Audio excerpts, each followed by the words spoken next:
All right, we're going to learn how to make a laser trapdoor in this video. To get started, you're just going to create a part. We're going to move it over a little. And what we're going to do is we're going to create the door using these parts. So I'm just going to do this. You can create however you'd like. I'm just making the sides right now. I'm going to drag this up. No real measurements. And then I'm going to duplicate it. So I'm going to click on this and I'm going to say Control D, or I think it's Command D if you're on a Mac, but Control D. And then we're going to move that over. And then we're going to do the same thing. We're going to Control D again to duplicate another because we're going to create the top. And then I'm going to rotate it.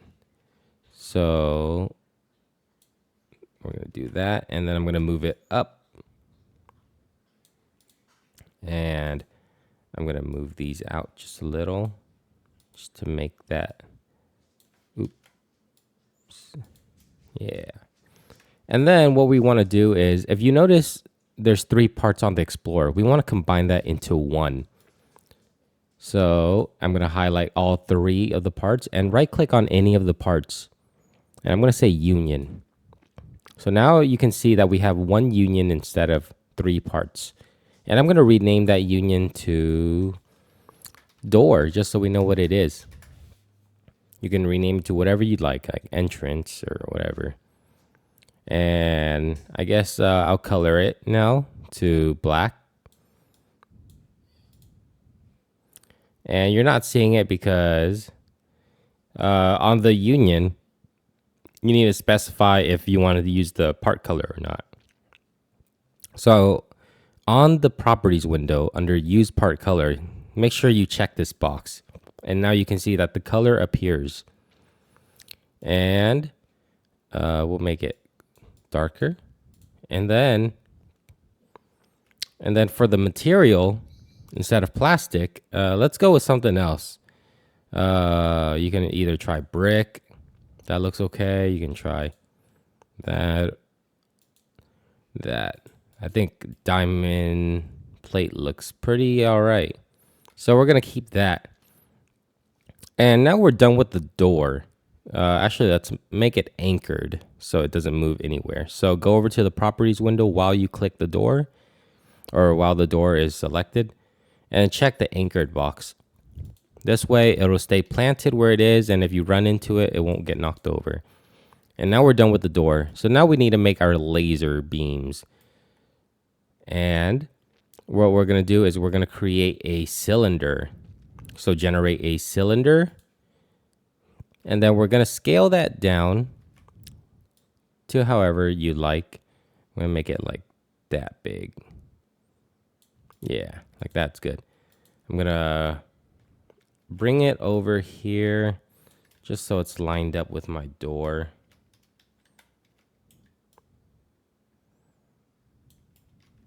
And then I'm going to rotate it.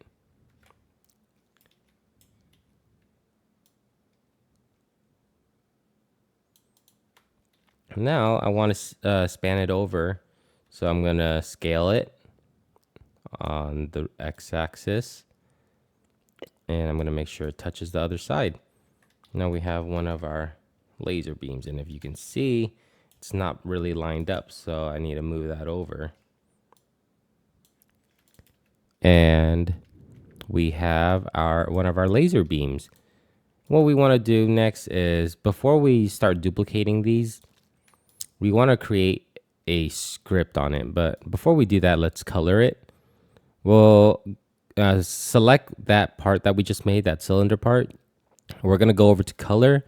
And you can make it whatever color you want, but I typically go with red for these. And now you have a red laser, right? And then you want to, I guess, change the material for a little glow. And then there we go. You have that. And then if you want, you can bring up the transparency a little. Yeah, make it a little transparent there. The last thing you need to do on the properties window, or 2 more things, One is make sure the anchored button is checked, or the anchored property is checked. So I'm doing that right now. And then uncheck the can collide. When you uncheck this, this lets your character pass through it, right? Otherwise, it would block your character from going through. But, you know, your character is going to die anyway, so I guess it doesn't really matter. The next thing is to create the script. So we're going to create a script, and we're going to get the part. So if you want, you can rename the part just so you know what it is. And we'll call it like laser, but you can keep it at part if you want.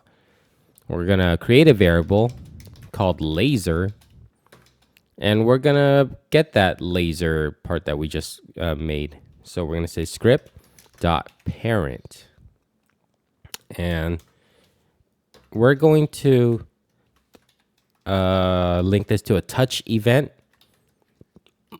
so that whenever our character touches, or any character touches the laser part, they'll die.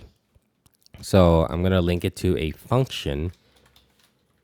And remember, every time the touched event connects a function, it passes in the other part, which is the part that is touching the laser object, or whatever part that you specify.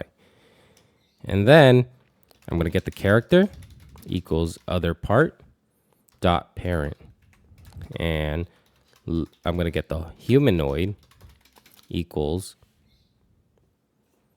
character dot find first child humanoid. After that, I'm going to do a check because I only want to activate this function, or not function.